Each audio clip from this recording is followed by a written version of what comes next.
saballo tukumira abaana baffe. Allahumma ahfidh awladana, Allah protect our children, waj'alahum min as-salihin as-sabirin, put them among the righteous and the patient. Allahumma nawwir qulubahum bi nuril iman, kusaba Allah yakayakanye ebifuba byabwe n'ekitangaala kya imaani obukkiriza. Allahumma shrah sudurahum litaatika, ayi Allah abaana baffe abo tukusaba oyanjulize ebifuba byabwe nakukutya Allah. Allahumma waffikhum fi dunyahum wa akhiratihim, ayi Allah tusaba obakwatireko ku bulamu buno obwensi n'olunaku lw'olusembayo. Era tusaba Allah subhanahu wa ta'ala وبفول قرة عين لآبائهم وأمهاتهم. سبحان الله. سبحان الله سبحانه وتعالى أن يبارك لنا في أولادنا. اللهم بارك لنا في زواجنا، اللهم بارك لنا في أموالنا، اللهم بارك لنا في أسرتنا، اللهم بارك لنا في كل نعمة أنعمت علينا يا رب العالمين. اللهم اجز والدينا الذين ربونا على طاعتك. اللهم اهدنا إلى أحسن الأخلاق، اللهم اهدنا إلى أحسن الأخلاق. والله guide us the best of the characters. لا يهدي إليها إلا أنت. None can guide us the best of the characters other than Allah subhanahu wa ta'ala. واصرف عنا عن سيئها. تكسب الله تجمع مزي. لا يصرف عن سيئها إلا أنت. تولي أصبرك بالتاسو كجاكواني كجاكو الله. اللهم طهر قلوبنا من النفاق. شاء الله تكوزي بتمجد فججمو بنافوس وأعمالنا من الرياء تلمو كل الواقبان دبي وألسنتنا من الكذب إنمز فزبيكو بليمبا وأعيننا من الخيانة إنك تعلم حائن الأعين وما في الصدور. السلام عليكم ورحمة الله وبركاته. شاء الله تونغيرو بقومي كريزا. That's why Allah subhanahu wa ta'ala, the time we spend here, may Allah subhanahu wa ta'ala reward you abundantly. Ensonga gye tugenda okulabako mpeereddwa akaseera ak'okwanjula bwanjuzi musomo gwange, nja kulabika eri baada dhuhuri baada lunch there inshallah ta'ala. Naye nga mu ntandikwa yaffe njagadde mbasibirire ebigambo bino ebisookerwako biidhinillah.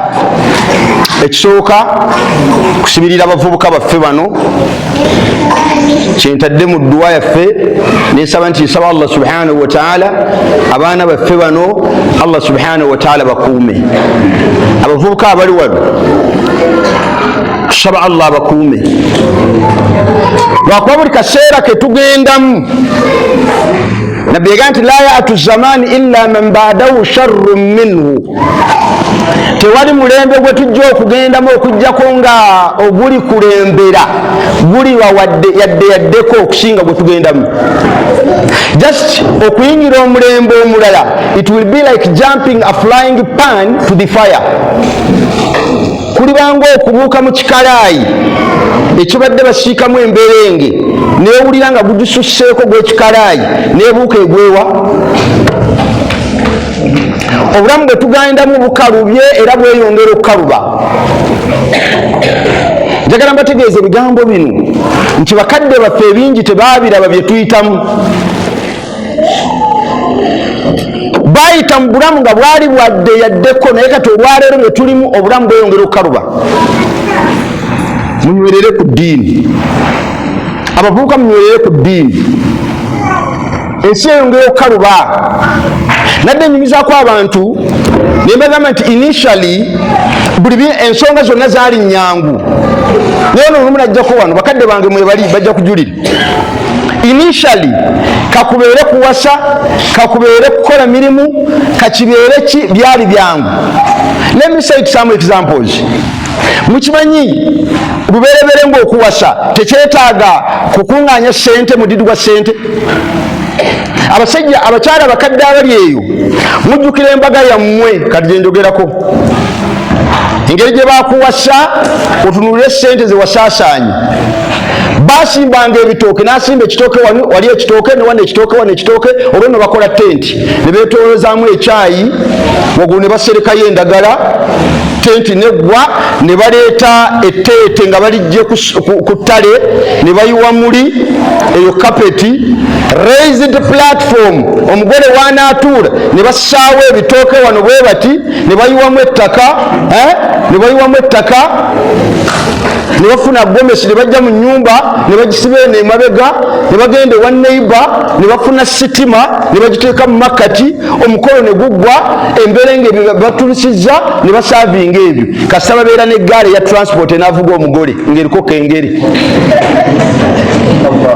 embaga sigimaze tewedde si eyo hagisi embaga yaffe eri ogirabye embaga yaffe olwaleero okukola omukolo mutuula meeting zitandika January to December ng'omuvuka agenda kuwasa ekiro gye nasomeseza nagambye abasiraamu nti bampitako ku mukolo omuvuka agenda kuwasa nayingira bwe nti ne bampa obunyeebwa nga buli kajiiko buti n'akacyayi nga kakopo katono ensooka nkanywa tuba tunaatera okumaliriza meeting ne baga nti buli eyalidde obunyeebwa ne kacyayi keebiri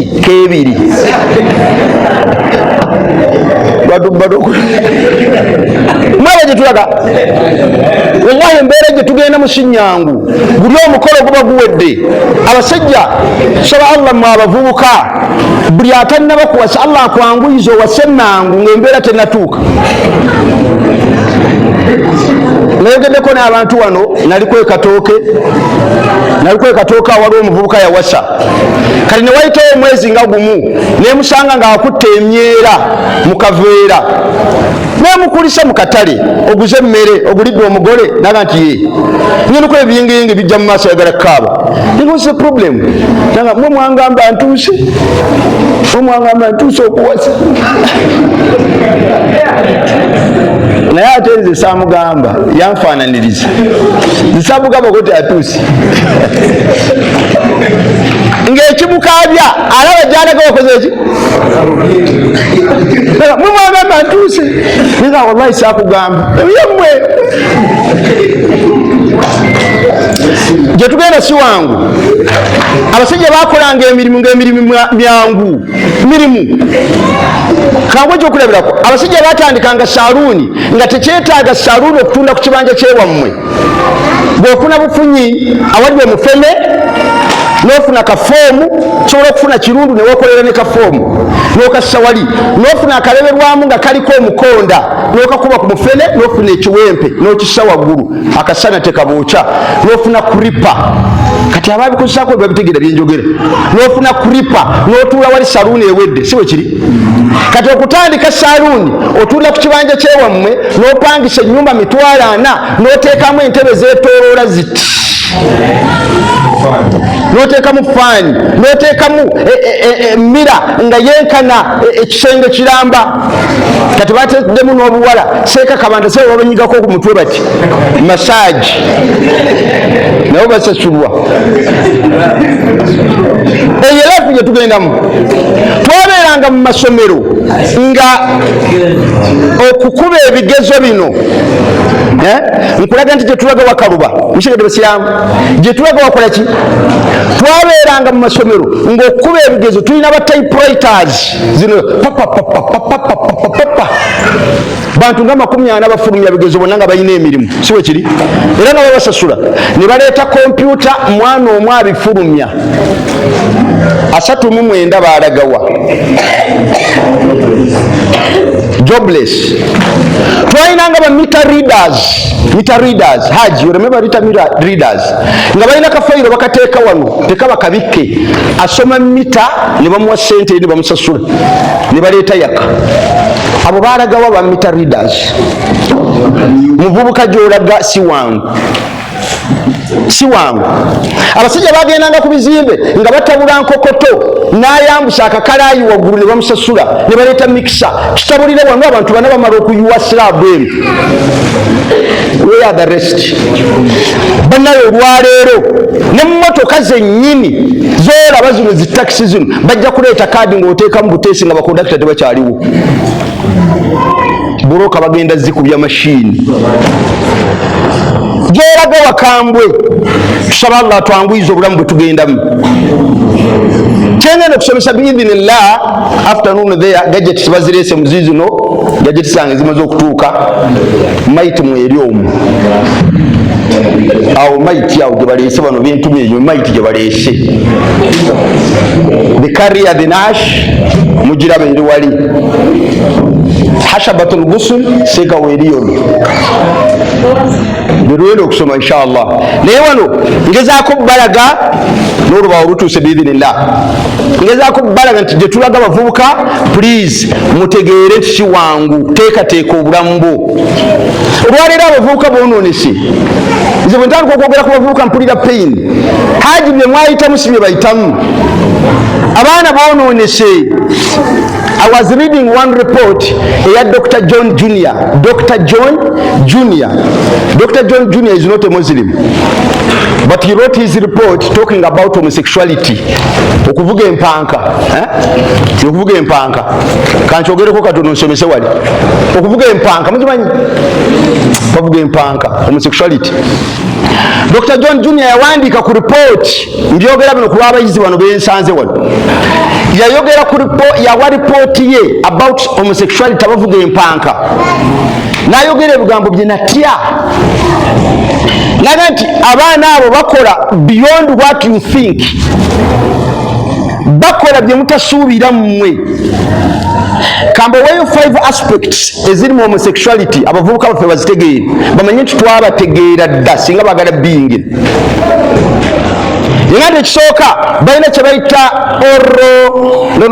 anal sex is the act of kuvuga lupanka. Is the act of kuvuga lupanka. Muchegedde kirinzo kimanyiddwa kuvuga lupanka ziwe kiri. Balina aspect ey'okubiri bagiyita njagala owulire obulabe bw'embeera eyo bagiyita anal sex. Anal sex. Bw'owuliranga ekigambo oral it is associated with the mouth.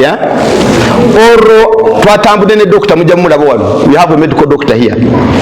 Oral anal sex is the act of using their mouth in the anus. Bakozesa omumwa gwabwe mu luggi lw'emmanju.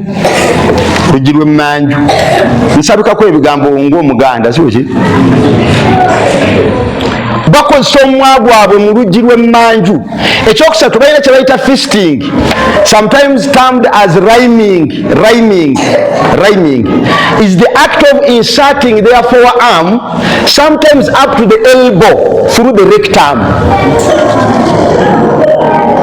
Baddira omukono gwabwe guno ne baguyingiza mu luggi lw'emmanju oluusi ne gutuukira ddala wano ku nkokola. That is the most destructive aspect in homosexuality. Bana abavubuka tubagamba bino mbitegeere. Bw'oba ng'oyagala biyingira omanyi ky'ogenda okufeesinga. Bw'oba owulira ng'omukono ogusobola gy'ogenda. Balina kye bayita sexualization of human wastes is the act of eating feces as a way of enjoyment. Balya obucaafu. So disgusting, even an animal can't do it. Fiwaffe mukyalo eri ndi musajja munyankole kuva embalala eri. Bw'okwata ente oba embuzi n'okwata ebiwata byayo n'osuulamu omuddo rather n'osuulamu obucaafu bwayo obusa tesobola bbiri. Odulibena tulibena basiraamu kyabulabe nnyo. Balina kye bayita golden shower. Oyibwendeko ebyo golden shower baddira omusulo ne bagussa mu buntu obufuuyira. Kati bwe basanyuka nnyo mu mbaga awo buli omu n'ayiira munno omusulo. Nga nabbi yayita ku basajja wama yuadhibani lilkabair ku ntaana nga teri kibakubya kibooko okujjako omu lwakusaasaanya musulo weguzanyirako. So mwegendereza abavubuka. Njagala maliza ebigambo bino katabta kuntu urida na aktubu hunaka saaktubu fil wara inshallah. bane bitegereka tuvola abavubuka mbasibirira ebigambo bino wammanga amaaso wane faraidi tujja mulaba luvanyuma sibe giri mbasibirira ebigambo bino wammanga nti nabbi sallallahu alaihi wasallama yagamba nti sabatun bantu bamiteeko emisanvu la yanzuru llahu ilaihim allah tagenda batunulako wala yuzakkihim tagenda batukuza walahum adhabun adhim baliko ebibonezo ebikakkali wayuqaalu baligambibwa idkhulu nnara muyingire omuliro ma addakhilin n'abaguyingira there is no parking here. Are you getting the bitterness of the authentic? Yagati la yanzuru llahu ilayhim allah tagenda batunulako wala yuzakkihim tagenda batukuza walahum adhabun adhim baliko ebibonezo ebikakkali wayuqaalu baligambibwa idkhulu nnar muyingire omuliro ma addakhilin n'abaguyingira without any parking here. Wa'iyadhu billah kamba buliyo batono yaganti asooka n'owokubiri alfailu walmaf'ulun bihi the doer the subject and the object avuga olupanka ne gwe bavuga kutuganzi bavuga buvuzi nze bavuga buvuzi wallahi ni wanga bakuvuga buvuzi n'oyo avuga the driver and the conductor the subject and the object the receiver and the doer. Naga nti omuntu omulala y'omuntu yenna awasa omukono gwe masturbation. Nduze njugirira mu batuufu abavubuka nze siri ku bantu bakulu nnyo abantu bakulu mwebala okwekuuma mwebala okubeera abantu abalungi ngamba bano abannenkana n'abokudda wansi awasa omukono gwe nogenda mu kiyigo kunaaba nanga gatofuluma amazzi gakyanyumira olimba fuluma yo togenda kweba kwa allah wo kitiremiza abavubuka okuwasa alaba wano wamala tibagenda kutunulwa ku allah embeera mbi nnyo. Naga nti omuntu omulala nakibu bahima omuntu awasa ensolo alaba akabuzi kayitawo alaba kabuzi ewa muwala mbuzi nte enkoko sekkoko yayayayaya embwa ekuluma byonna tena kulwa ku allah. That's why olaba n'embuzi gye bakutte oba ente esaanidde kuttibwa ate kati ono omuntu ate tuwulire ze batta seeka tetuwulire ze batta kwe kulya ennyama ne tuwunga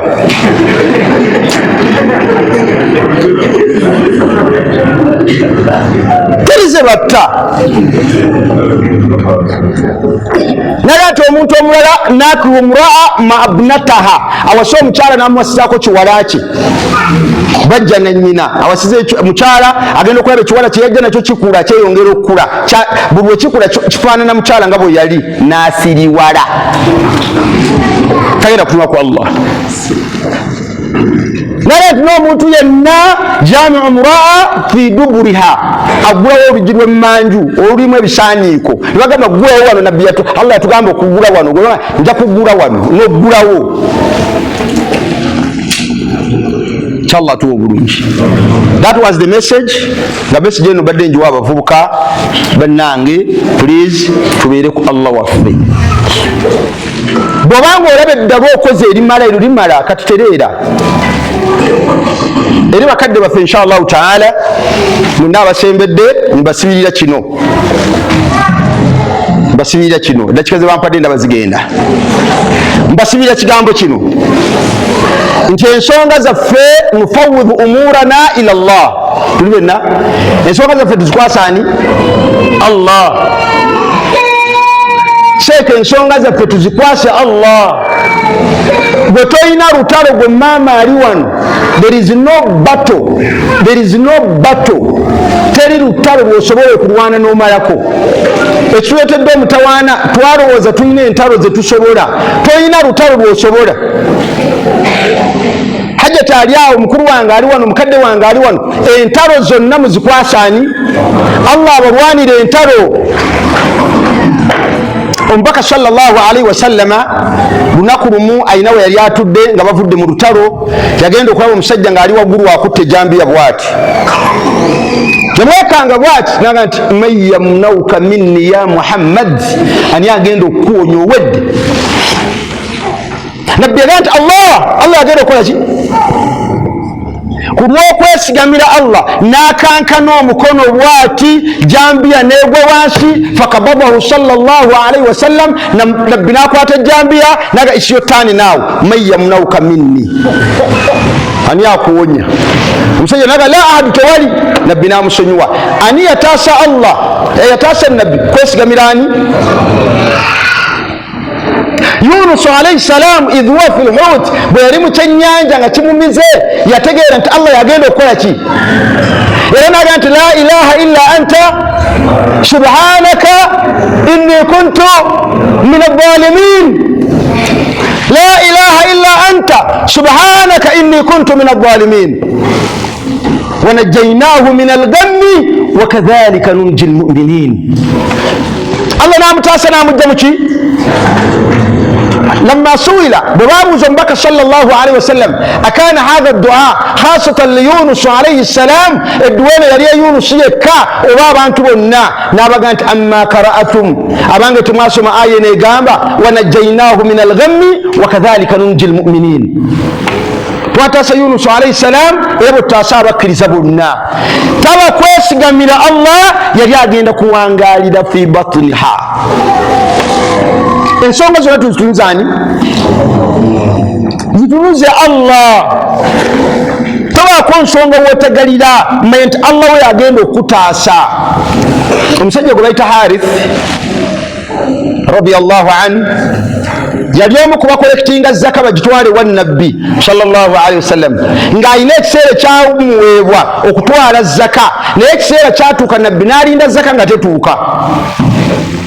N'atuma Harithi nga tetuuka teleeta zaka, kyava atuma abasajja n'atuma Walidi nti genda oleete zaka, gamba Harithi mujjeko zako gireete. Walidi bwe yatuuka mu kkubo n'alaba ng'olugendo luluwala, n'akyuka n'akomawo n'alimba nabbi, abantu baali tebatya, n'agamba nabbi nti okimanyi nti Harithi abadde ankuba, bwe musabye zaka nangoba, katanziti nanyuma ne zaka. Niba naye abalimba tebatya biduduma. Omuntu gw'olimba nabbi wa Allah okimanyi nti oyo nabbi. Nino yimirira mu maaso gonoga nti Harithi abadde anzita. Nabbi n'alagira abasirikale ne bagenda ne baleeta Harithi, naye olwamusembeza bagenda okusanga basanga amaze okukwata ensawo ye aleeta zaka, ne bamusitula nti ne bamutwala mu maaso ga nabbi sallallahu alaihi wasallam. Nabbi abuuza Harithi lwaki waleese zaka, agamba badde ngireeta. Walidaga nti oyo abadde ankuba oyo. Harithi yafukamira naga nsaba Allah alamule, naye n'omusajja sinamulabako. Nabbi n'alaba Harithi yeesigamidde ani? Allah. Walidi bw'agamba nti nadda oyo, n'atunula Walidi nga sahaba, naga nti bannaayi kati ani ayogera amazima? Fanazala aya, rabu weesigamira Allah. Aya nekola ki? Nekka mu kaseera ako nga Allah ategeeza omubaka nga anse mubuze amaze anema okutegeera ani alimba. Ya ayuha alladhina amanu njaakum fasiku binabai fatabayyanu an tusiba qauman bijahala fatusbihu ala ma fa'altum nadimun. Omuntu ne bw'aleetanga amawulire, listen, interrogate, musooke mutereere mugategeere, temumala gakkiriza, mujja kugwa mu ttabu mutandike okwenenya mube kennyini. Olaba Allah nga bw'ataasa Harithi. Saadi y'omusajja yafukamira mu maaso ga nabbi sallallahu alaihi wasallam n'asaba nabbi amusabire ku dduwa. Yamusabira edduwa, mu dduwa ze yamusabira Allah akkirizenga edduwa ze ng'amusabye. Tusaba naffe Allah akkirize edduwa zaffe. Saadi bwe yasabanga edduwa Allah ng'ajanukula, yawangaala n'atuuka ku mulembe gwa Umaru ng'alinayo akaalo kamusumbuwa kali kuufu eyo, sababu z'obukuufa. nagati naye yukansindikeyo ono Saadi agenda abasabire ate nga bw'abakulembera bajja kutereera. Saadi bwe yagenda yatandika obbasabira ne bakyuka mu mbeera, obubbi ne bukendeera, enjaga kokaini, opium, marijuana n'ebirala ne bivaawo. Abayaayi 4 ku 5 ne batuula ku sababu z'obukuufa ne bagamba nti akasajja katulemesezza, naye kye tunaakola tukagobe. Ne bawa raayi zaabwe awo ne batukakube kaveewo kagende. Naga bwe mumukuba Umaru mukambwe ajja kututta. Ne wasituka omusajja Usama mutabani wa Kataada naga nti ebyo mubindekere tumutemerere ebigambo 3 Umar ajja mutwala. Entalo za muzirekerani naga nti byebirwa nabaga kambayitiremu ekigambo ekisooka tugambe nti Saadi tamanyi kufuna wuzu. Saadi tamanyi kufuna wuzu ate mukulembeze gwatuwa. Ekyokubiri, Saadi tagenda mu lutalo atuleka asigala wano ne tulwana. Ekyokusatu, bwe tuleeta emigabo gyaffe agitubbako gyonna oyo Saadi. Tebagamba wamma ekyo kikola tugende wa Umaru ajja mutwala. Ne bagenda wa Umaru, bwe batuuka wa Umaru n'afuna abasirikale be naga mugende muwulirize ensonga zaabwe. Bwe batuula mu maaso ga Saadi mu muzigiti n'abasiraamu nga batudde ne bagamba kiki mwogere ensonga zammwe. Usama mutabani wa Kataada n'asituka n'agamba nti oyo gwe mwatuwa mu muzzi eyo tamanyi kufuna wuzu, tagenda mu lutalo, ate oyo gwe mulaba oyo atubbako eminyago. Toga Saadi ogamba ki? Saadi n'akaaba fabaka Saadi n'akaaba. Bwe baali batemereddeko byenjogera kati obitegedde gwe. Bwe baali batemereddeko bino obitegedde. Saadi n'akaaba. Okumanya nti Saadi yakaaba bamugaa yogera naga sina kyengenda okwogera. Njogere ki? Naga nti okujja ngenda musabira edduwa mmeka? Nanti yantemeredde 3 nange kamusabira edduwa mmeka?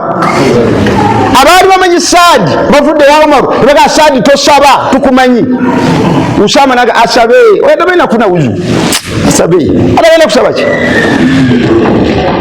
Saadi n'ayogera ebigambo bino, Allahumma in kana kadhiba, bw'abanga omusajja ono abadde alimba ntemeredde nkusaba Allah fatuura umra wangaaza omusajja oyo, prolong his life. Naga olaba kati byasaba naye tayagala kuwangaala daba byasaba. N'abagambye oyo talina kyamanyi daba.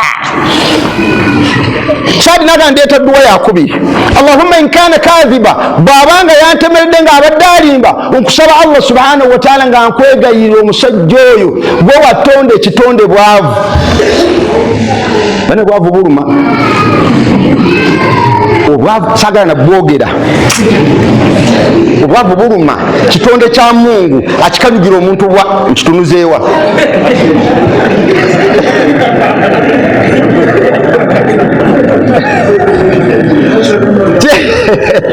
Kirijuno obwavu wallahi kitonde kya Mungu akukanyugira kitonde bwavu ne bukuluma ne bwogwa mu kikebe ky'ebizigo ekya Samona n'okyembetta kyonna ogenda okutuuka kuko wali yena ng'osiiwuusi. Obwavu buluma. Omusajja waffe agani